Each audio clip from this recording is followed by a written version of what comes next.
Hi friends, అందరికీ నమస్కారం. Happy Sunday. ఈరోజు సండే అని చెప్పి నేను టిఫిన్ ఏం చేయలేదు. మేము టెంకాయ ఆపాలు తెచ్చుకున్నామండి. టెంకాయ ఆపాలు చాలా టేస్ట్గా ఉంటాయి. చూడ్డానికి దోశలాగే ఉంటాయి, కానీ దోశ టేస్ట్ అయితే ఉండదు. దాంట్లో టెంకాయ పాలు ఉంటాయి. పాలు పోసుకుని తింటే చాలా టేస్ట్గా ఉంటుంది. ఇంకా టిఫిన్ చేసేసిన తర్వాత నేను బిర్యానీ చేశానండి.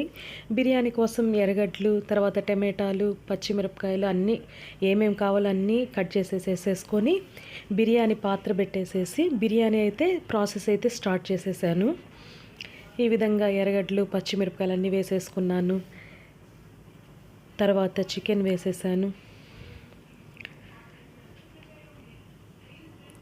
అంతా వేసి బిర్యానీ అయితే నేను తయారు చేసేసాను. ఈసారి ఏం చేశానంటే చికెన్ వేసిన తర్వాత నీళ్ళు ఎక్కువ ఊరేసరికి నీళ్ళు నేనే కొంచెం తగ్గించి పోసాను.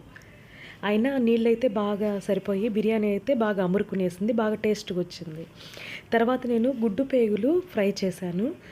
గుడ్డు పేగులు తీసుకొని శుభ్రంగా 1-2-3 సార్లు నీట్గా పేగుల్లో ఉండేదంతా తీసేసేసుకొని నీట్గా శుభ్రంగా కడుక్కున్న తర్వాత దాంట్లో ఉప్పు, పసుపు, కారం, ధనియాల పొడి, కొద్దిగా అల్లం పేస్ట్, కొత్తిమీర, కరివేపాకు వేసి కొంచెం నీళ్లు పోసి ఉడికించాను.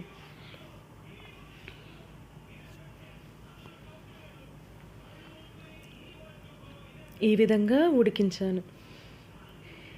ఇలా నీళ్ళన్నీ కొంచెం ఇంకిన తర్వాత స్టవ్ ఆఫ్ చేసేసి పక్కన మళ్ళీ వేరే ఒక పాత్ర పెట్టుకొని ఆ పాత్ర హీట్ అయిన తర్వాత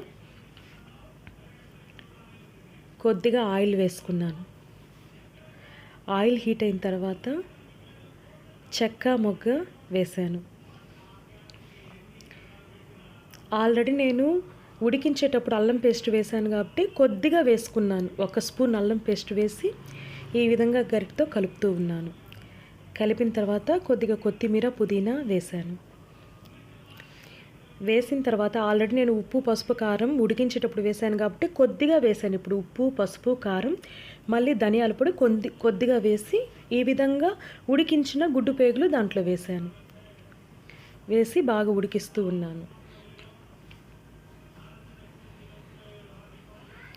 ఈ విధంగా బాగా ఉడికించాను. దీంట్లో ఇంకా నేను ఏ మసాలా వేయలేదండి. ఏ మసాలా వేయకూడదు, వేయకపోతేనే టేస్ట్గా ఉంటుంది.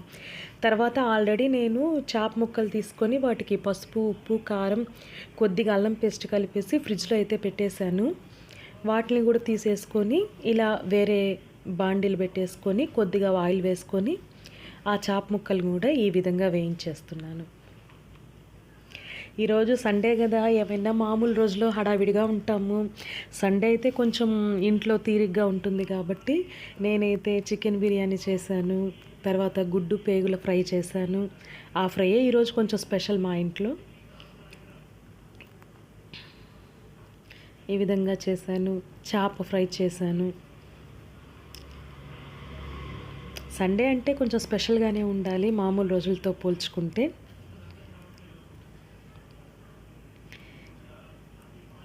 ఈ విధంగా ఈరోజు నేను సండే సందడి చేశాను. ఈ వీడియో కనుక మీకు నచ్చినట్లయితే లైక్ చేయండి, షేర్ చేయండి, కామెంట్ చేయండి. మరిన్ని వీడియోల కోసం మన ఛానల్ సబ్స్క్రైబ్ చేయండి.